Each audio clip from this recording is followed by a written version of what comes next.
হুঁশিয়ার সাবধান ভারতের দালালেরা আল্লাহু আকবার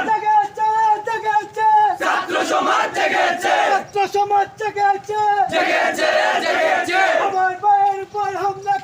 প্রশাসন জবাব চাই হুঁশিয়ার সাবধান ইসকনের দালালেরা ইসকন বয়কট মুসলমানের পাই হিন্দু মুসলমানের পাই হতে পারে না।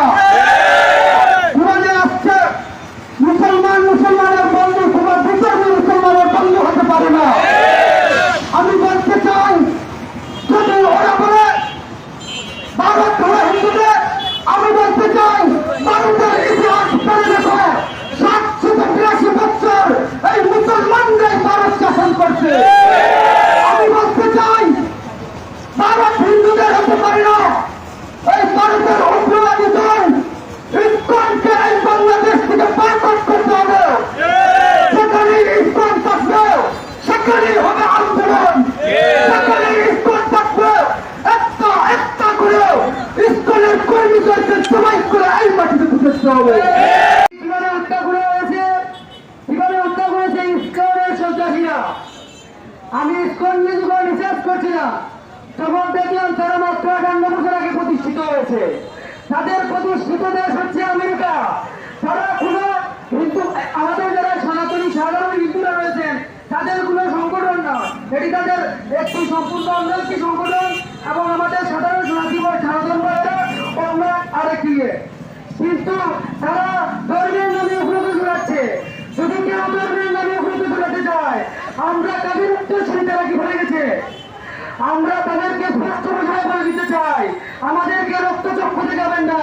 আমরা রক্তচক্ষু হত্যা করতে জানি। আমরা স্বৈরাচারকে কিভাবে পতন করে দিতে আপনারা দেখেছেন। আপনাদেরকে পতন করতে আমাদের 7 মিনিট সময় লাগবে না।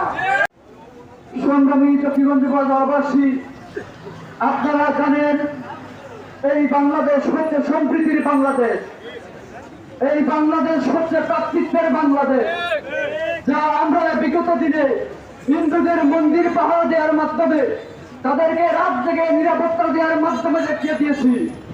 কিন্তু এর প্রতিদান স্বরূপ তারা গতদিন আমাদের চট্টগ্রামের আলিফ ভাইকে হত্যা করার মাধ্যমে দিয়েছে। তারা শুধু আমাদের আলিফ ভাইকে হত্যা করে নাই, তারা শুধু আমাদের মসজিদে আঘাত করে নাই, তারা আমাদের মসজিদে আঘাত করার মধ্য দিয়ে আমাদের কলিজায় আঘাত করেছে। তারা আমাদের ভাইকে হত্যা করার মধ্য দিয়ে এই বাংলাদেশের সম্প্রীতির কথা রচনা করেছে। সুতরাং আমি তোমাদের সুন্দর কণ্ঠ করে দিতে চাই, এদেশের ছাত্ররা মরতে শিখেছে, তারা জীবন দিতে শিখেছে। এদেশে যদি আল্লাহু আকবারের ধ্বনি একবার উঠে তোমরা যে নিতে গিয়ে পড়বে, এখানে টিকতে পারবে না। সংগ্রামী উপস্থিতি, আমি বাংলাদেশ সরকারের প্রতি তার আহ্বান রাখতে চাই, আমাদের আলিফ ভাইকে যারা হত্যা করেছে, যারা আমাদের মসজিদে আঘাত করেছে, তাদেরকে দৃষ্টান্তমূলক শাস্তির আওতায় আনতে হবে। পাশাপাশি আমি আমাদের এলাকার হিন্দু ভাইদের উদ্দেশ্যে বলতে চাই, আমরা হিন্দু বিদ্বেষী না, আমরা সন্ত্রাস বিরোধী, আমরা অপকর্মের বিরোধী। সুতরাং তোমরা ভয় পাওয়ার কোনো কারণ নাই, তোমাদেরকে মুসলমান কোনদিনও ক্ষতি করবে না ইনশাআল্লাহ।